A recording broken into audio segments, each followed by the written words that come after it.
Gracias por continuar con nosotros. Estamos ya en el día martes, vamos al espacio de la entrevista. Esta mañana vamos a conversar con un diputado del partido Gana y también con una diputada del partido FMLN. ¿Qué es lo que está ocurriendo en la Asamblea Legislativa? En las últimas horas ha habido muchas declaraciones y uno de los centros de la discusión ha sido los fondos de Fomilenio 2. 50.7 millones que El Salvador tenía que provisionar, el Estado salvadoreño tiene que provisionar para que se continúen ejecutando las obras de Fomilenio 2. Recordemos que el paquete de Fomilenio establece una inversión de 365.2 millones de dólares. De esta cantidad, 277 millones los pone, en este caso, Estados Unidos, a través de la Corporación del Reto del Milenio. Y 88 millones, 88.2 para ser exactos, los pone el gobierno salvadoreño. ¿Y qué obras se iban a construir o se han desarrollado en los últimos años a través de este paquete de Fomilenio? Incluye 24.2 kilómetros de ampliación a 4 carriles entre el aeropuerto Monseñor Romero y Zacatecoluca. Estamos hablando de una importante carretera. Incluye también una inversión de 23.7 millones para la construcción de infraestructura en el Amatillo, allá en la zona de La Unión. Incluye también 349 centros educativos que implementan el modelo de escuela inclusiva de tiempo pleno. Todo esto forma parte de Fomilenio 2. Entonces, ¿qué es lo que ha pasado? Cuando no se, provisionan los fondos, se paralizan obras. ¿Qué obras son las que están, en peligro de ejecución?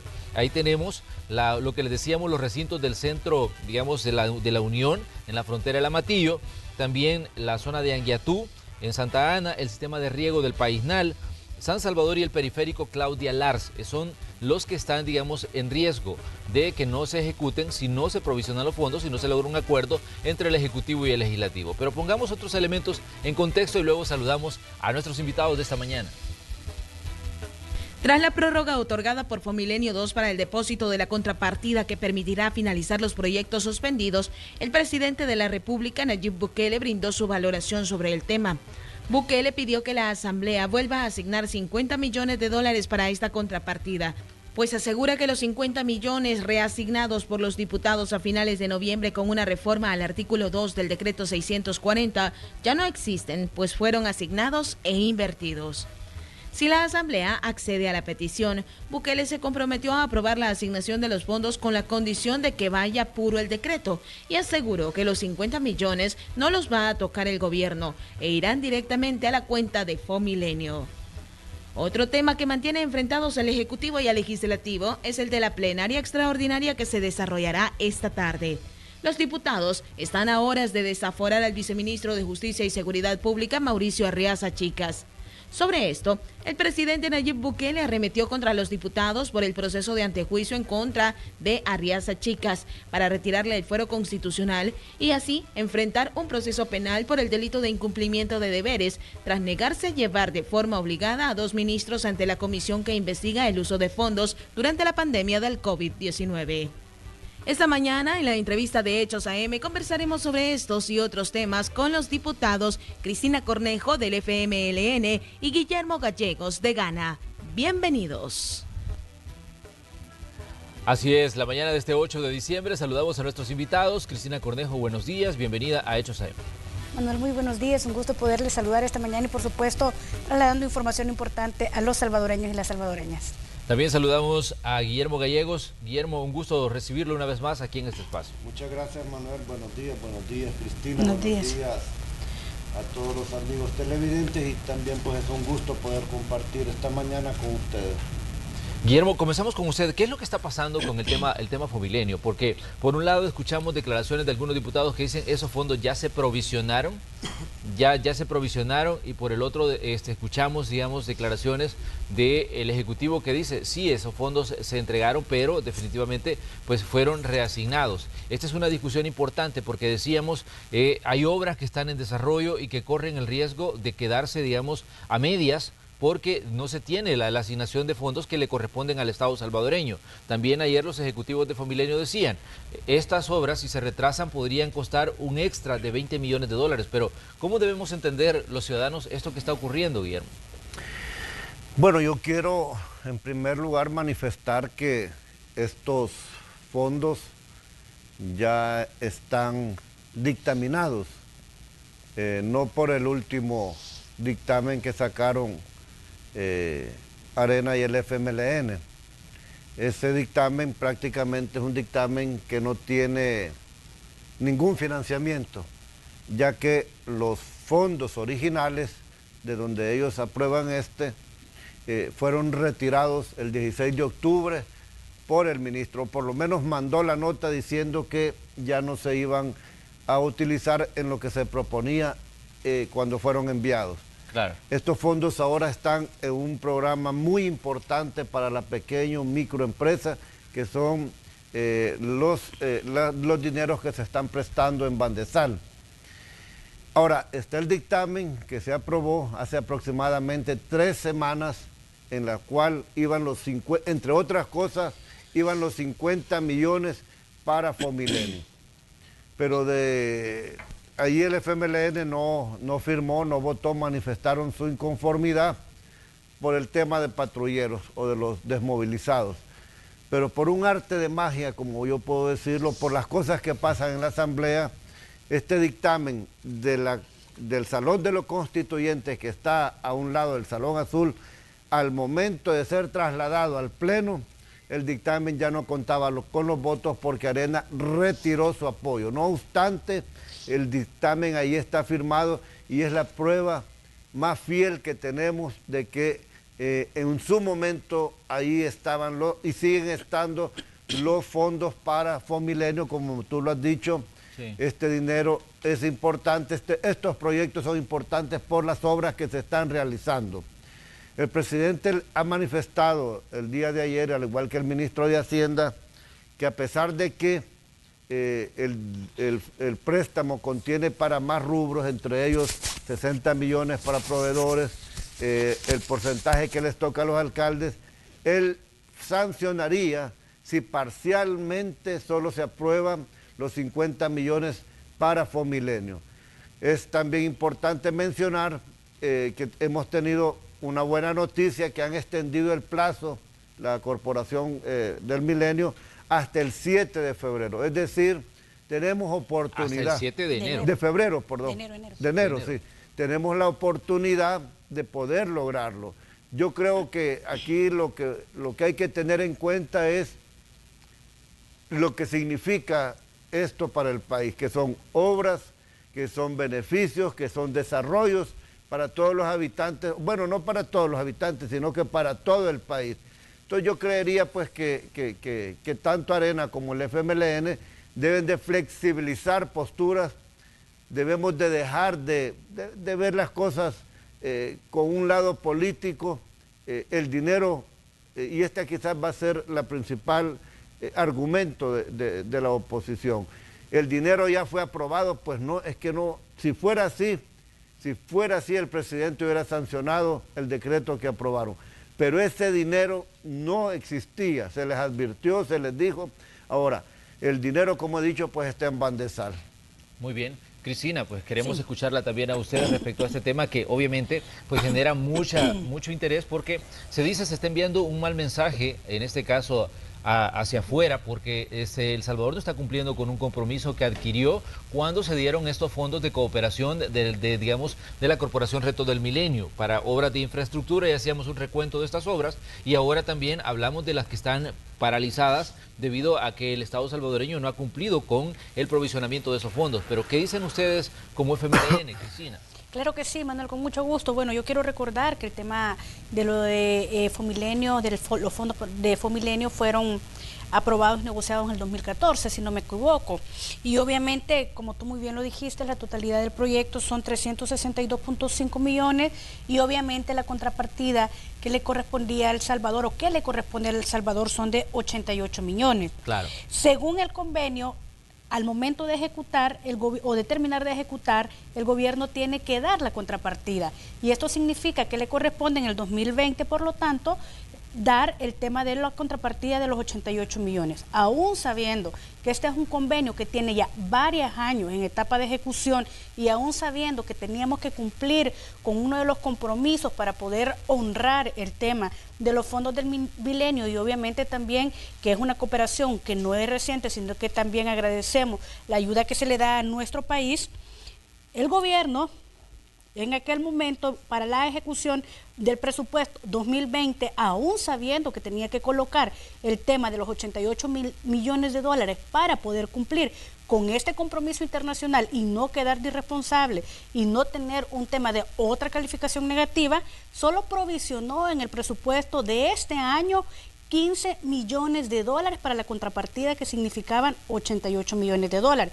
Y está así en el presupuesto aprobado de 15 millones.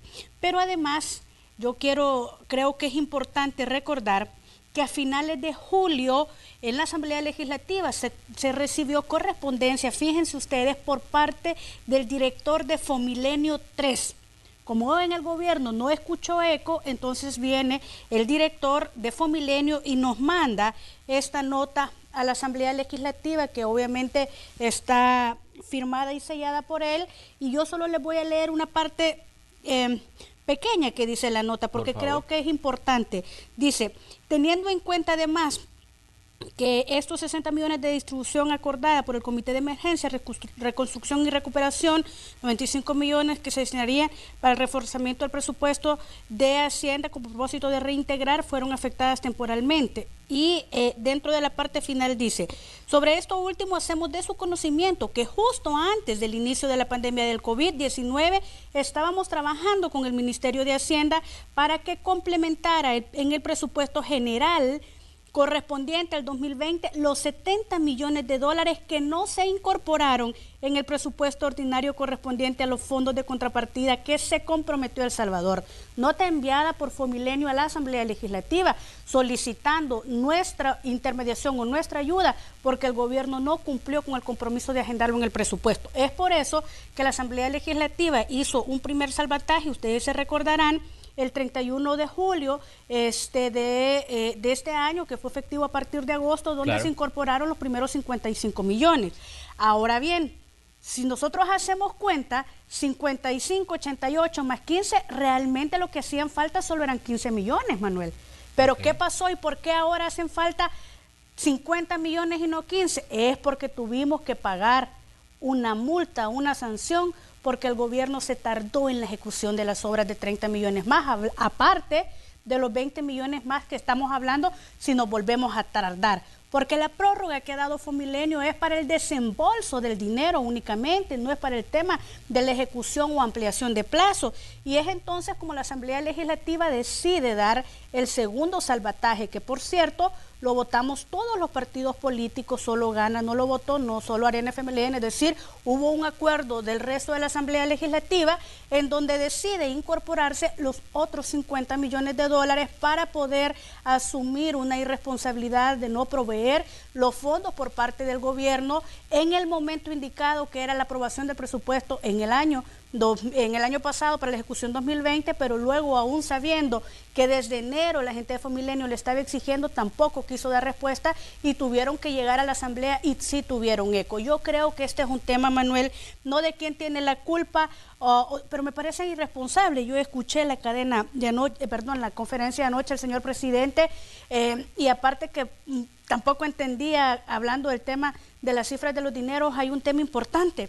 Si ellos dicen que ese dinero del cual se aprobó para los últimos 50 millones no está, que nos expliquen qué han hecho el dinero que era para Fomilenio, que nos explique qué lo hicieron, porque solo la Asamblea Legislativa es la que puede aprobar ese dinero y puede distribuir, y en este caso se distribuyó de esta manera, pero sin aprobarse por la Asamblea Legislativa, nos dicen que el dinero ya desapareció. Entonces yo quiero también, no es un tema solo de aprobar y aprobar, casi 8.000 millones de dólares les hemos aprobado y nosotros tenemos un problema de que no están rindiendo cuentas, no sabemos qué se está haciendo con el dinero. Entonces, si a mí me dicen esto, Manuel, entonces yo digo, bueno, pero si lo aprobamos y dijo el presidente que ya no se necesitaba este dinero de este préstamo porque lo iba a cubrir con letes y setes, que es otra entrada adicional que ya habían sido aprobados en este año, pero ahora nos dicen que está en CONAMIPE. ¿Cómo va a estar en CONAMIPE si ese dinero no ha sido aprobado por la Asamblea Legislativa? Guillermo, tal vez usted nos puede explicar, considerando de bueno que ustedes son el partido oficial en este caso, qué es lo que está pasando con los fondos y digamos si esta discusión, porque definitivamente, como decíamos, miren, ustedes como representantes de un órgano de Estado tienen, digamos, una visión de lo que está pasando. El Ejecutivo tiene otra visión, pero las personas que nos están sintonizando en casa seguramente pues se pierden entre tanto, digamos, declaración que se da respecto pues a una situación que tiene que ver con un compromiso adquirido por El Salvador. Bueno, primero hay que dejar establecido cifras. Yo creo que la oposición, entre ellos manejan diferentes cifras. Unos dicen 13.000, otros dicen les hemos aprobado 17.000 y dan cifras a como les caiga o como les parezca en el momento indicado. Pero realmente lo que se ha aprobado en la Asamblea son 2.000 millones de dólares. Eso es lo que se le ha aprobado al presidente. ¿Por qué no votó Gana en ese momento que iba incorporado los 50 millones para Fomilenio? Porque se recetaron una cantidad más del 30% para los alcaldes. Eso fue lo que nosotros alegamos. Ellos mismos, entre Arena y el FMLN, determinaron que de todo lo que se han aprobado, de todos los préstamos que se aprobaban o se lograra recaudar el dinero, el 30% era para los alcaldes. Que valga la pena decir que hasta el momento a los alcaldes nadie les pide cuenta. Entonces ese 30% no eran 75 millones, se pusieron 98 millones. Es decir, se estaban recetando más dinero para sus alcaldes. Por eso no votamos. Al final el presidente lo terminó sancionando. Pero hay otra cosa importante. El presidente, como la diputada Cristina lo ha dicho, el gobierno abre la contrapartida de 15 millones. Pero de repente, y se esperaba que en el transcurso del año, en base a préstamos, porque también el presupuesto va financiado con préstamos, se iba a lograr el resto del dinero para la contrapartida. Pero ¿qué sucedió? ¿Qué se vino? Se vino la pandemia y la prioridad fue la pandemia. Fue a atender el COVID, fue a atender las tormentas y todo lo que ha pasado en este país. Entonces, ahí se han ido muchos ingresos. ¿Qué es lo que ha sucedido? Y yo no comparto con Cristina el que diga el dinero se perdió. No es que no se ha perdido. Yo le invitaría a que vaya a Bandesal y que vea a cuánto pequeño, mediano, microempresario de este país se le está ayudando. Es una gran cantidad de gente. Ese dinero que se mandó en su primer momento, que iba a servir para muchas cosas, pues al final se retiró. ¿Por qué? Porque Arena y el FMLN sí aprobaron el fideicomiso, pero no quisieron aprobar el financiamiento del fideicomiso. Entonces el fideicomiso ahí estaba. ¿Qué hizo el gobierno? Pues bueno, miren, discúlpenme, pero si ustedes este dinero no lo quieren aprobar y el préstamo lo tenemos listo, yo me lo retiro y financio el fideicomiso. ¿Qué es otra cosa que ha sucedido? Lo inexplicable. Y esto creo que es parte también de la estrategia de la oposición. Se inventaron una tercera votación que no existe, la tal llamada asignación de fondos. En esa tal asignación de fondos ellos han manejado el dinero como quieren. Le dan al gobierno, no hay que negarlo, pero le meten aquí, le meten allá, le dan a los alcaldes. O sea, hacen una repartición del dinero que eso no existe realmente. Existen dos votaciones constitucionalmente para adquirir créditos. La primera la aprobación y después la ratificación. Pero esa tercera asignación es la que ha entrampado prácticamente todo. Por ejemplo, hayan repartido, que no digo que sea malo, pues, pero las prioridades de este momento hayan repartido para veteranos, han repartido una gran cantidad de dinero para alcaldes, entre otras cosas. O sea, lo han hecho como han querido. Entonces yo vuelvo a decir y remarco esto. No es verdad que se le han dado 8.000, 15.000, 20.000, 17.000. Todos manejan cifras diferentes. No es verdad que el dinero se ha perdido, el dinero está en Bandesal. No es verdad que el gobierno no quiso desde un primer momento pagar Fomilenio. Es un compromiso no que adquirió el presidente Bukele, se adquirió en el 2014, como Cristina lo decía, pero como país hay que honrarlo. Pero ¿qué es lo que se iba a hacer? Se iba a dar los primeros 15 millones, posteriormente se iban a pagar el resto de dinero con respecto a los préstamos que ya se tenían pues planteados en el presupuesto, pero desgraciadamente pues la pandemia nos ha arruinado. Lo importante de todo esto es que yo también coincido que no lo veamos con un interés político, que no lo veamos del lado partidario, sino que lo veamos como país.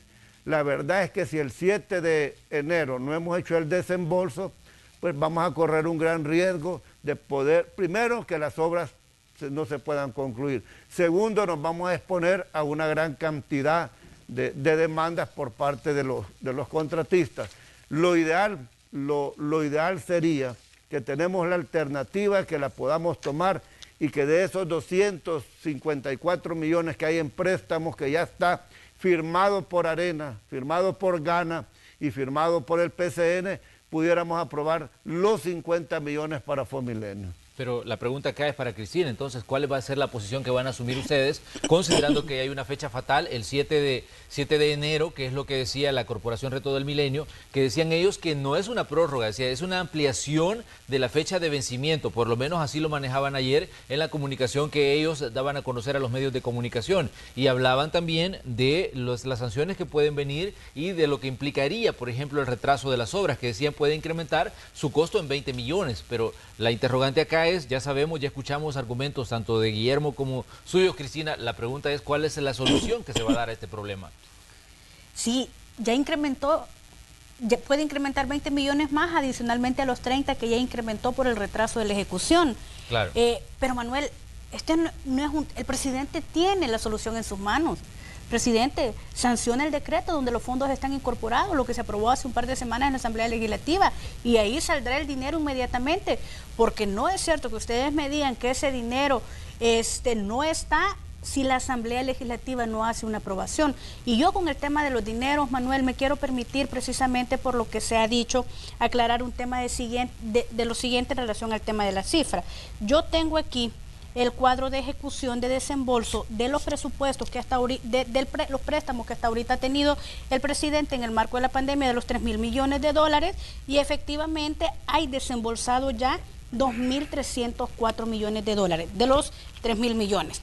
Pero ¿por qué yo hablo de más de 7.000 millones de dólares? Sí, y sí, me disculpo porque me equivoqué en las cifras, son casi 8.000 millones de dólares.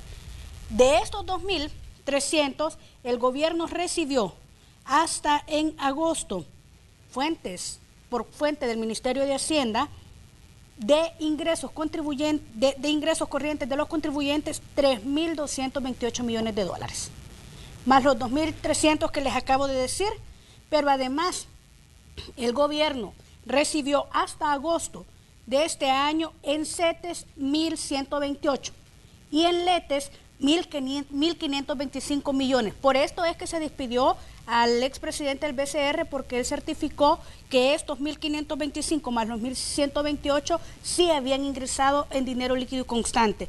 Y obviamente si nosotros hacemos la suma de 3.200 más 2.000 más los otros, estamos llegando a una suma de más de 8.000 millones de dólares. Esto sin contar el dinero que ha venido en efectivo para el tema del apoyo por parte de organismos internacionales en el marco de la pandemia, y sin contar del más de 1 millón de dólares que ha venido en concepto de donación para poder atender la pandemia, dentro de las cuales queremos agradecer porque casi el 100% de las pruebas COVID han sido donadas por los organismos internacionales, especialmente por el tema relacionado a salud. Y entonces yo me hago una pregunta, y yo le tomo la palabra al diputado Gallegos. A mí me gustaría ir a ver cuántos créditos se le han otorgado a la pequeña, mediana y microempresa, porque yo tengo una preocupación seria de la pérdida de hasta ahorita 100.000 empleos formales, que lo dice el Seguro Social, gente que ha dejado de cotizar, más el incremento de la gente del empleo informal porque no pudo mantener su negocio, porque no le pudo pagar a su empleado.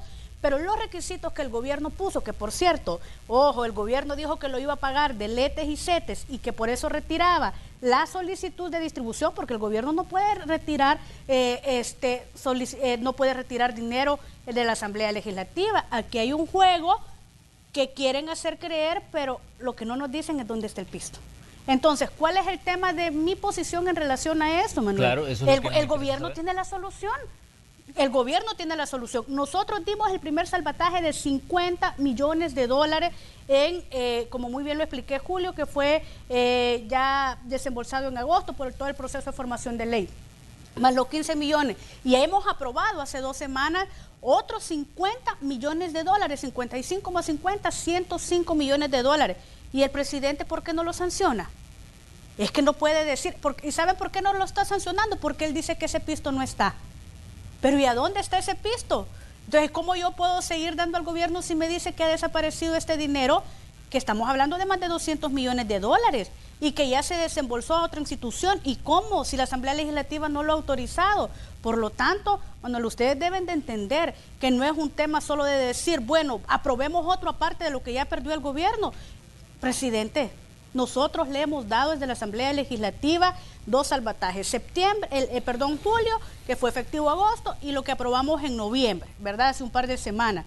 Claro. Entonces la solución está en sus manos. Usted tiene el dinero para que únicamente sancione ese decreto y pueda desembolsar inmediatamente antes del 7 de enero, porque efectivamente, Manuel, el plazo que se ha dado es la ampliación para la finalización, para el desembolso, digamos, no para la ampliación del tema de lo del proyecto, sino solo para lo del desembolso. Entonces, no estamos hablando, amigos y amigas, de 100 pesos, de 100 colones, de 100 dólares. Estamos hablando de la pérdida de varios millones de dólares que siguen sin decirnos cómo está, como con lo que llegó a decir el ministro de Agricultura a la Asamblea, que ha gastado más de lo que ha recibido y no sabe de dónde recibió el dinero.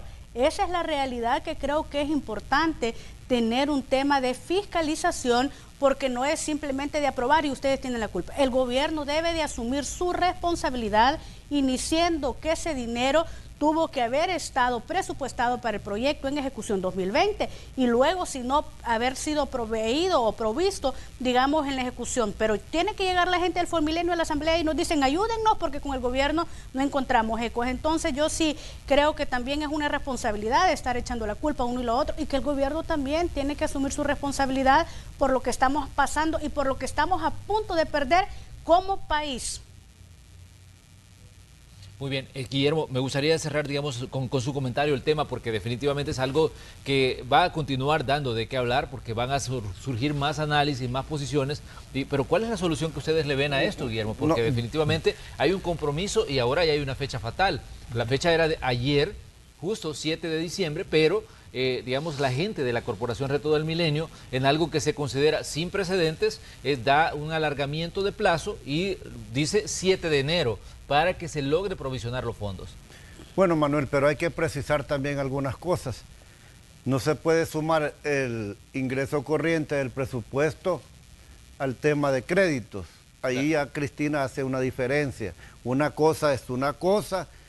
De ese dinero se nos pagan los salarios, entre otras cosas, a nosotros los diputados se les ha pagado salarios. Bueno, el gasto del gobierno que no se ha detenido en todo lo que hay que invertir, salarios, compra de medicina, etcétera, etcétera, etcétera. Lo otro son los créditos que se han aprobado para combatir el COVID. Y hay que acordarse también que ese dinero se ha empleado en las tormentas, en los huracanes. O sea, el dinero está invertido y la gente lo sabe y la gente lo ve y se da cuenta, la gente no aparece ajena. Lo otro tampoco es que no es solo de preocuparse por los empleos perdidos, es también de darles la mano y tenderles la mano. Con el fideicomiso lo íbamos a hacer, al final algunos solo lo aprobaron, pero el presidente lo financió. Yo creo que sería importante y bueno que fueran a ver lo que está haciendo Bandesal a través del dinero. No es que se haya perdido, el dinero está invertido y la gente que se está beneficiando son aquellos que tuvieron problemas como pequeñas o medianas empresas durante la pandemia, ¿verdad? Entonces ese dinero se ha invertido y ahí está.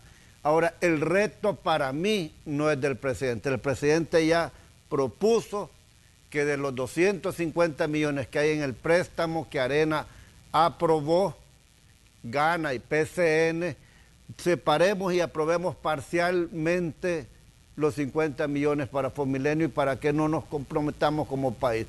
Yo, por la postura que yo creo por las posturas que yo estoy viendo, creo que al final ese dictamen va a pasar al Pleno en algún momento. Quizás no lo va a firmar el FMLN, no puedo yo decidir por ellos, pero invitaría al resto de partidos políticos que hagamos un esfuerzo importante por el país. El dinero ahí está y sería una lástima pues que podamos perder la conclusión de todas estas obras que en la sinopsis del programa ustedes daban a conocer todo lo que se está haciendo.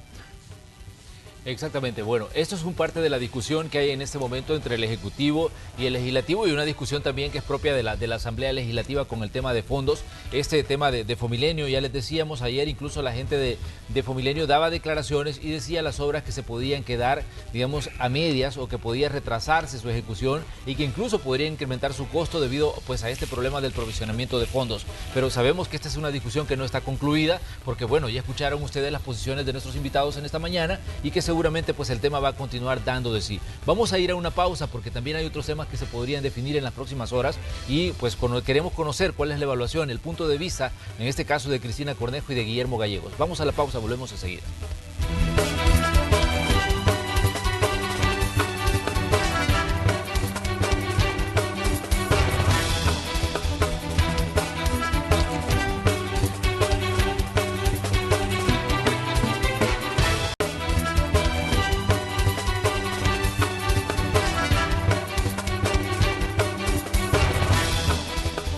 Mañana de martes 8 de diciembre de 2020, en el espacio de la entrevista, conversamos hoy con diputados porque hay temas importantes que están en discusión en la Asamblea Legislativa. Ya pues analizábamos el tema Fomilenio y este debate que se ha generado por la provisión de 50.7 millones de dólares que el Estado salvadoreño debe aportar como, digamos, como una contrapartida, en este caso a las obras que se están ejecutando a través del paquete de la Corporación de los fondos que ha puesto a disposición la Corporación Reto del Milenio. Definitivamente pues hay una discusión ahí abierta en la que incluso anoche se sumaba el presidente de la República, Nayib Bukele, que daba pues una conferencia de prensa ya en horas de la noche. Pero hay otros temas, como decíamos, que van a estar pues muy acaloradas las discusiones sobre los mismos. Por ejemplo, ya hay un dictamen favorable para desaforar, en este caso, al viceministro de Justicia y Seguridad y también director de la Policía Nacional Civil. Se espera que en las próximas horas esto se pueda definir y definitivamente pues queremos conocer qué es lo que va a pasar o qué es lo que puede ocurrir con este tema, partiendo de la evaluación que pueden hacer nuestros invitados. Cristina, ¿cómo ven ustedes el tema, en este caso, del viceministro? Bueno, mire, primero creo que es importante decirle a la población salvadoreña que este tema no es una acción personal en contra del comisionado, valga la redundancia, como persona, sino es una actuación o es una acción debido a las acciones realizadas por él en su calidad de director de la Policía Nacional Civil y recientemente nombrado viceministro de Justicia y de Seguridad ad honorem. Esto de ad honorem ya se hizo común en el gobierno, pero independientemente, para nosotros es muy preocupante lo que tenemos, porque yo quiero recordar que para la firma de los acuerdos de paz, una de las instituciones fundamentales que muchos le llaman que fue el tema de la madre de los acuerdos, porque era uno de los temas principales, fue la creación de una nueva Policía Nacional Civil, de una Policía Nacional Civil que respetara los derechos humanos, democrática y obviamente que garantizara un respeto a todos los salvadoreños y las salvadoreñas. Pero lastimosamente hemos visto cómo en los últimos días hay una instrumentalización y una politización de una institución tan importante para el país, que de paso aprovecho para agradecer a todos los elementos de la Policía Nacional Civil, que son los que ponen, digamos, pellejo para poder defender a los salvadoreños y a las salvadoreñas. Pero hay un problema con los mandos y en este caso con el actual director, y es que hay una desobediencia reiterada a las órdenes que le da los diferentes o los otros partes del Estado salvadoreño, como es el Ejecutivo y como es el Judicial, porque yo quiero recordar que la Policía Nacional Civil se debe a todos los salvadoreños y salvadoreñas, por lo tanto se debe también a todos los órganos del Estado si hay un incumplimiento del delito. Pero el director de la Policía Nacional Civil, aún teniendo una orden constitucional y legal en donde le mandataba que llevara por apercibimiento al ministro de Hacienda, que dicho sea de paso, es porque se ha negado a ir a decir en qué ha gastado el dinero aprobado de los préstamos, que yo ahí estoy de acuerdo con el diputado Gallego. Yo lo que dije es lo que el presidente ha tenido disponible en el marco de la pandemia, porque hay que recordar que de esos 3.200 de ingresos corrientes, él pudo destinar, cuando hubo una ley de emergencia, pudo agarrar de ahí para pasarlo a la emergencia, porque es parte de lo que nosotros aprobamos en la Asamblea Legislativa, pero yo solo estaba haciendo un recuento de todo lo que ha tenido disponible. Pero ese es el tema. El ministro por 4 ocasiones no quiso ir a explicar y no justificó su incomparecencia. Pero viene el director de la policía y nos dice a nosotros, cuando la Constitución de la República le establece a él que los funcionarios están obligados a ir a comparecer a las comisiones especiales y tiene que llevarlo entonces a la negativa de él, viene el director y nos manda una carta a la Asamblea diciendo que no lo puede llevar porque para él existen causas justificadas para que el ministro no vaya, cosa que no está en sus funciones. Pero Manuel, amigos y amigas que me están viendo, es una acción reiterada del director de la policía. Esto es uno solo de los tantos casos que yo quiero recordar que inició el 9 de febrero cuando el director de la policía se puso al frente de la toma de la Asamblea Legislativa, desde un tema, ustedes saben, con elementos de la humo y de todo lo demás, pero también el tema de del accionar de desobediencia a resoluciones continuó por parte del director de la policía cuando en la cuarentena producto por el COVID fue denunciado por violación a los derechos humanos y la misma sala de lo constitucional le ordenó liberar a las personas que se encontraban ilegalmente detenidas en los centros de contención. El director de la policía no quiso hacerlo, pero además también hay que recordar que el director de la policía se ha negado a cumplir resoluciones judiciales como liberar uno de los, digámoslo de esta manera, de rellenos sanitarios para un botadero de basura porque 2 partidos políticos estaban en pleito, Arena y Nuevas Ideas. Y él cumple una orden de un partido político y no una orden judicial. Cristina, ¿podemos entender entonces en esto de que ustedes están a favor del desafuero por la declaración suya? Totalmente, Manuel. Es que mira, yo estoy haciendo ese recuento porque la gente cree que nosotros estamos haciendo acciones deliberadas, no pensadas, o que realmente el director está siendo la víctima, pero yo también creo que los funcionarios públicos no tenemos más competencias que lo que la ley nos da. El tema precisamente también de ver a un director de la policía no actuar cuando un grupo de militantes de Nuevas Ideas tiene secuestrado, privados de libertad a empleados del Tribunal Supremo Electoral, incluso con el tema de agresiones, de ver a un director de la Policía Nacional Civil dando órdenes para ir a interrumpir un proceso de, digámoslo, de un procedimiento de investigación que realiza la Fiscalía General de la República, cuando la Policía Nacional es un tema, es un elemento auxiliar. Nos queda claro que hay un problema con el accionar del director de la Policía Nacional Civil. Y ahora esto es un tema, Manuel, y amigos y amigas, que no fue un invento de la Asamblea Legislativa, es una solicitud del Fiscal General de la República que nosotros tenemos que responder. Y yo también quiero dejar claro, la Asamblea Legislativa no estamos diciendo si el director es culpable o es inocente. Lo que nosotros estamos haciendo es quitándole un fuero que el presidente de la República le dio después, días después, porque este hecho sucedió el 2, él fue nombrado viceministro el 9 para blindarlo y que no respondiera a la justicia, para que él vaya a la primera Cámara de lo Penal, la Cámara primero de lo Penal, y la Cámara diga si es culpable o es inocente. Lo que sí creo es que si los funcionarios se nos acusa de un delito, entonces despojémonos del fuero y veamos si el director de la policía dice que es inocente. Director, usted no tendrá problema en ir a demostrar a la Cámara que usted no ha realizado un incumplimiento de deberes reiterado, tal y como lo estamos señalando. Muy bien, me gustaría escuchar a Guillermo Gallegos también su evaluación. Sabemos que el tema pues está entrando ya en calor, el tema de la situación del viceministro de Justicia y Seguridad y director de la Policía Nacional Civil. Guillermo, ¿cómo ve usted esta situación considerando, digamos, que esto podría pues implicar un trastoque del plan control territorial, el hecho de que una de sus piezas pues se mueva en determinado momento? Bueno, mis primeras palabras en este tema es de reconocimiento, apoyo y respaldo al señor director general de la Policía Nacional Civil. Creo que es un hombre comprometido con su país, comprometido con la corporación y que es uno de los mejores oficiales que ha tenido la institución y sigue teniendo. Yo creo que Arena, FMLN y Parker están a punto de cometer la mayor infamia política y venganza de sed de sangre que tienen como partidos políticos. Ellos saben que jurídicamente, pero no políticamente, como los argumentos que da Cristina, jurídicamente no tienen la razón. Jurídicamente no es verdad que él ha incumplido su deber. Cometieron un error la comisión de CETES y LETES en la que yo pertenezco y no mandaron una tercera cita. Sí es verdad, citaron al ministro en 4 oportunidades. En 4 oportunidades el ministro mandó a decir que no podía ir. A la quinta le giran el apremio, le mandan el apremio al director, pero no citan al ministro de Hacienda. Él tenía que ser citado, legalmente tenía que ser citado. La técnica de la comisión se le olvidó citarlo. ¿Qué pasó con la técnica? La separaron. No hicieron el escándalo por no querer empañar, pero ellos saben que están cometiendo una infamia.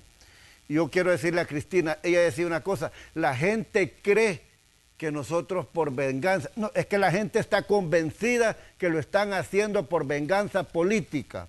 Bueno, han habido anteriormente otros directores de la policía que ayudaban a los pandilleros a salir de las cárceles, que cuando los capturaban los agentes hablaban los directores, mire, por favor, déjenlos, no los pueden detener. Hoy en cambio tenemos un director diferente que ha combatido a los terroristas, a los pandilleros, a los delincuentes, que ha hecho del plan control territorial una realidad en nuestro país.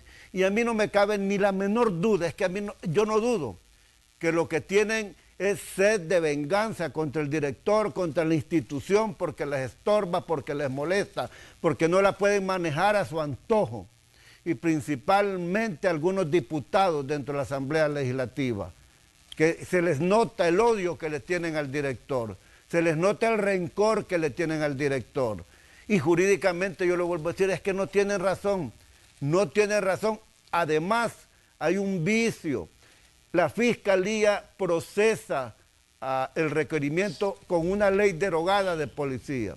En segundo lugar, si al director la Fiscalía lo hubiera llamado al seno de la institución para que pudiera rendir informe, como cuando llamaron a Norman Quijano por relacionarse con pandilleros, que pasó hasta 3, 4 horas en la Fiscalía, él hubiera podido argumentar. Y es que dicen que no estamos decidiendo si es culpable o inocente. No, es que ellos ya lo están condenando y hablan que incumplió deberes y hablan que no hizo su trabajo y hablan de tantas cosas.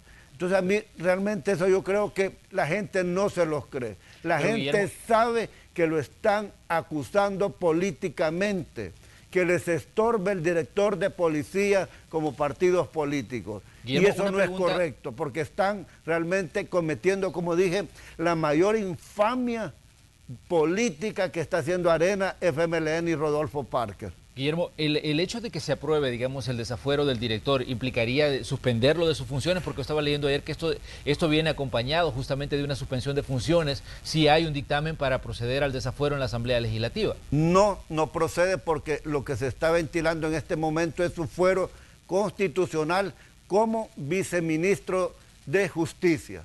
Además, el requerimiento no dice que se suspenda. Y yo te digo una cosa, Manuel, para ser sincero, justos y conforme a derecho, el director de policía cuando llegue a la Cámara respectiva va a salir bien librado. La defensa del director merece un reconocimiento porque hizo un examen exhaustivo. Bueno, si la comisión, siempre que el director, el ministro de Hacienda mandaba su excusa, no le decían se la aceptamos o no se la aceptamos, sino que le giraban otras cosas. O sea, jurídicamente está mal planteado por parte de la comisión el dictamen. Yo ya vi el dictamen, tiene como 30 páginas aproximadamente. Es más, querían, si no lo cambian, porque yo tengo la versión, si no lo cambian, es más, querían sumarle otro tipo de delitos.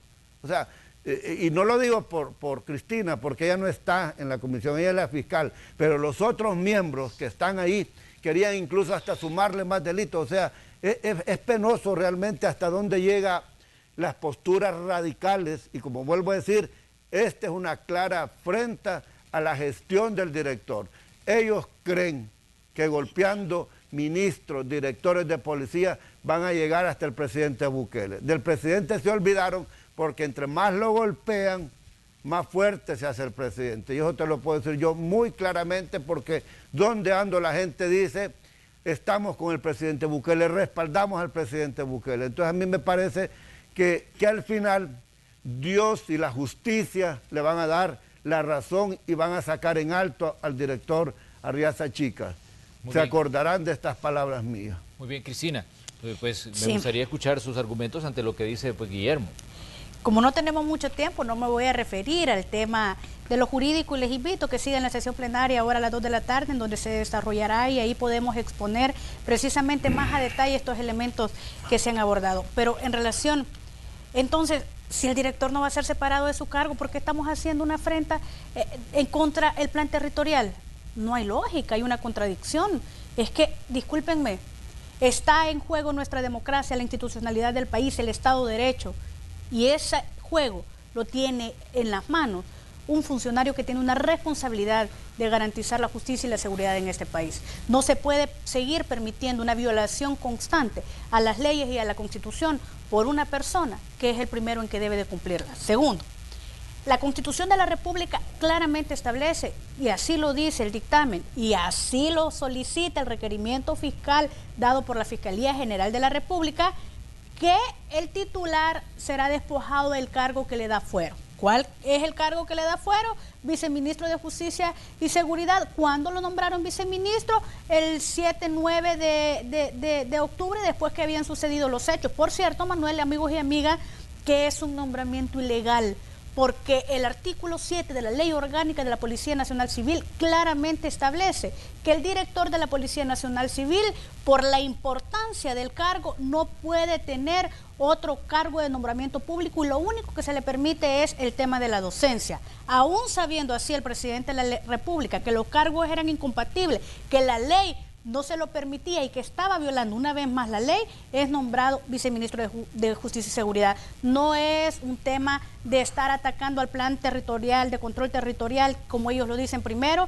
El plan control territorial lo desarrollan esos agentes, esos elementos de la Policía Nacional Civil en el territorio. Muchas gracias a ellos, muchas gracias a ustedes, porque el reconocimiento y el agradecimiento hacia ustedes, pero no podemos pasar por alto decir que el que está a cargo de conducir una institución tan importante está desnaturalizando los orígenes filosóficos con los cuales fueron creados la Policía Nacional Civil en 1992 en los acuerdos de paz, y tenemos que señalarlo porque este país no pueden haber ciudadanos en que se les permite incumplimiento de una ley y ciudadanos que, aunque no estén incumpliendo la ley, se realicen capturas ilegales como lo ha hecho la Policía Nacional Civil. La Policía Nacional Civil se debe a los salvadoreños y a las salvadoreñas, no se debe a un instituto político, no se debe a un partido político y mucho menos se debe a una persona en este país. Pero ¿en qué momento, Cristina, consideran ustedes que se ha desnaturalizado el manejo de la policía? Manuel, he hecho un breve resumen de la desnaturalización de la policía. Incumplimiento de deberes.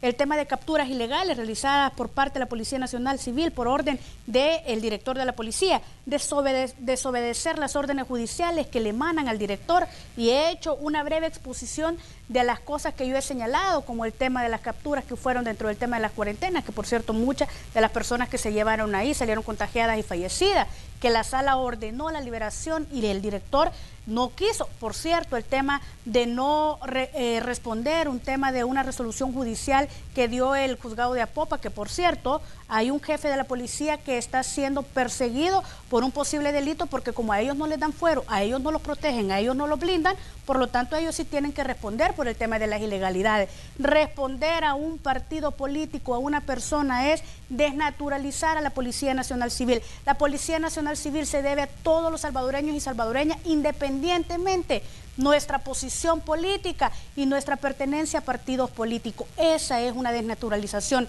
La Policía Nacional Civil se creó con los acuerdos de paz como una nueva policía, con un enfoque democrático, de respeto a los derechos humanos, pero independiente de cualquier poder militar o político. Y por eso es que fue tan importante el tema de la policía, de la creación de la Policía Nacional Civil. Yo creo que eso es lo que nosotros debemos de rescatar y yo creo que a eso le tenemos que afrontar. Si se dice que el director no ha hecho ninguna violación a las cosas que yo completamente he dicho, porque ahora hasta interfiere con investigaciones simplemente para encubrir el tema, yo lo voy a decir de esta manera, la pérdida de dinero que está habiendo en este país, porque eso fue lo que pasó en el tema del Ministerio de Salud.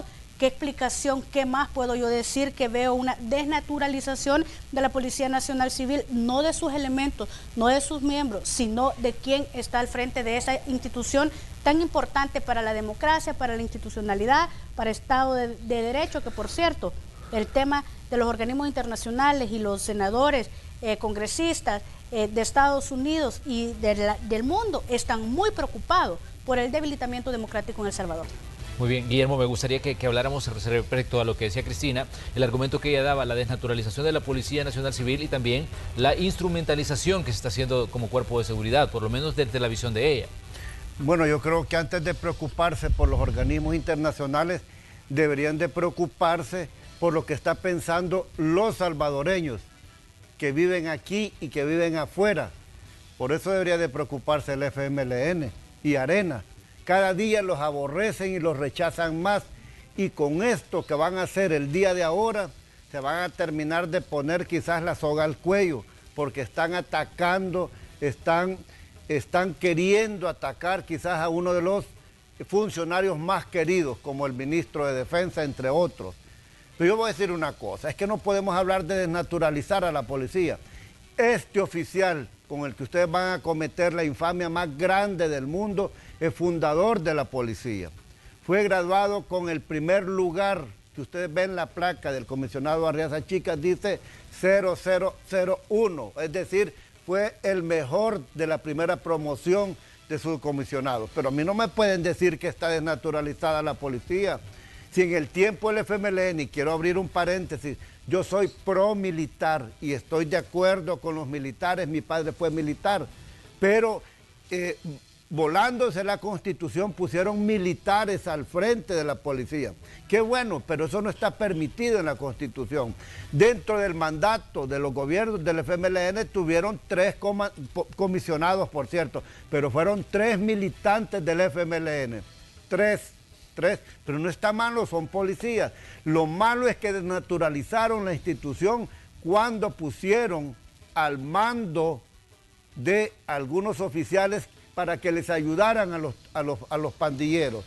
Ahí hay procesados miembros de la policía junto con Paolo Luber, Mijango y otros por haber ayudado a los terroristas, a los pandilleros, por soltar pandilleros, por abrirles espacio a los pandilleros, por no capturarlos los pandilleros. Eso es desnaturalizar la función de la institución. Eso es ir en contra de la Constitución. Yo la verdad, hasta el día de hoy no pueden acusar de nada al comisionado Arriaza Chicas, más que aprovechándose de una cosa que no existió, mandando un aviso a la policía que lastimosamente la fiscalía, mandando a la fiscalía, si hubiera tenido el tiempo, si hubieran llamado al director de la policía, él les hubiera dado y hubieran conocido la verdad, pero simplemente no lo hicieron y hoy estamos en esta situación. Pero esto, Arena y el FMLN, sépanlo, y Rodolfo Parker, así como les costó la interpelación fallida contra el ministro de Defensa, les va a costar caro. Y preocúpense mejor, como les he dicho, por lo que piensa cada uno de los salvadoreños de la infamia que van a cometer este día. Todo indica que va a haber un desafuero entonces. No, es que ya está, es que desde el primer día que llegó ese requerimiento, ellos le pusieron día y hora. Todo lo que hemos hecho en la comisión, bueno, recusamos la comisión, recusamos a 2 miembros, a Yancy y a Rodolfo Parker. Pero al final el Pleno, como tienen mayoría, al final el Pleno votó que no. Desde el primer día que estuvo, tienen día y hora. La comisión especial del 9F la han parado también. pero ya la van a impulsar la otra semana y dentro del informe le están acumulando otra serie de delitos al director de policía. Ellos creen que uno no se da cuenta, que uno no sabe, pero bueno, yo conozco todo, cómo van con todo, y lo que quieren es cada vez ir denunciando más al director de policía. ¿Por qué? Porque el director de policía está combatiendo el plan control territorial, porque el director de policía no se presta para ser objeto de maniobras políticas. Por eso les incomoda bastante. Se ha vuelto un funcionario incómodo para ellos, para Arena y el FMLN. Y lo van a desaforar. Hoy vamos solo a escuchar la lectura de 28 hojas, después a someter a votación. Y hasta este momento, pues, la decisión es eso. Salvo que existiera un retroceso de ellos, pero la decisión está tomada. Muy bien. Cristina, termino con un breve comentario suyo, porque sí, ahora sí ya tenemos contratiempo. Yo realmente insisto, y yo en este tema lo voy a decir, yo no estoy para quedar bien o para quedar mal. Yo soy una funcionaria pública que tengo una responsabilidad de país. Y también me preocupa el debilitamiento a la institucionalidad, a la democracia y al Estado de Derecho. Pero sí, efectivamente, el ministro, el comisionado Arriaza es uno de los primeros elementos que entró a la Policía Nacional Civil, porque como bien lo dijo el diputado Gallego, venía precisamente del tema del ejército, en aquel momento donde dieron cuota, pero también recuerdo, diputado, que estuvo separado porque se le inculpó un delito de fraude procesal, si no se me equivoco, estuvo varios años fuera de la institución y es hasta que llegó Tony Saca que logra reinstalarlo y reincorporarlo. Entonces los antecedentes que nos dicen es que no es el mejor. Hay algo que está pasando y obviamente creo que el equipo depende de quién lo conduzca. Gracias, Manuel. Bueno, solo quiero aclarar que él al final fue exonerado, sobreseído, y quien lo incorpora es Rodrigo Ávila, hoy diputado de Arena, que ha desaparecido por arte de magia, no dice ni pillo con este tema. Por lo menos Rodrigo Ávila lo conoce y sabe bien porque trabajó mucho con él. Por lo menos Rodrigo Ávila debería de votar a favor del comisionado. Y tengo otra noticia por último. ¿Por qué Margarita Escobar deja la presidencia de la comisión y se la dan al general Vargas? Porque no aguantó la presión que le hicieron en redes sociales y a donde iba, y le decían: Margarita, ¿cómo es posible que están queriendo desaforar o enjuiciar al comisionado Arriaza Chica? Por eso se salió. Que dicen que fue por enfermedad. No, yo sé que realmente fue por eso. Muy bien, bueno, eso podría ser, digamos, un adelanto de lo que vamos a ver hoy en la tarde, cuando se va a desarrollar esta sesión plenaria en la que se va a discutir este tema. ¿Qué va a pasar con el viceministro de Justicia y Seguridad y también director de la Policía Nacional Civil? Estaremos ahí como Noticiero Hechos para traerles a ustedes toda la información. Por el momento, pues agradecemos a nuestros invitados. Gracias, Guillermo, por estar aquí y gracias por atender nuestro llamado a visitarnos aquí en Hechos AM, igual a Cristina Cornejo. Gracias, Manuel, un gusto. Muchas gracias. Nosotros vamos a una pausa y vamos a regresar con más aquí en Noticiero Hechos. Vamos a tener más reportes del tráfico, también vamos a tener más información relacionada pues con el mundo del deporte. Ya decíamos que hay un partido importante hoy y vamos a tener la información con Carlos Artiga, además información del entretenimiento y también información de carácter internacional aquí en Hechos AM. Volvemos enseguida.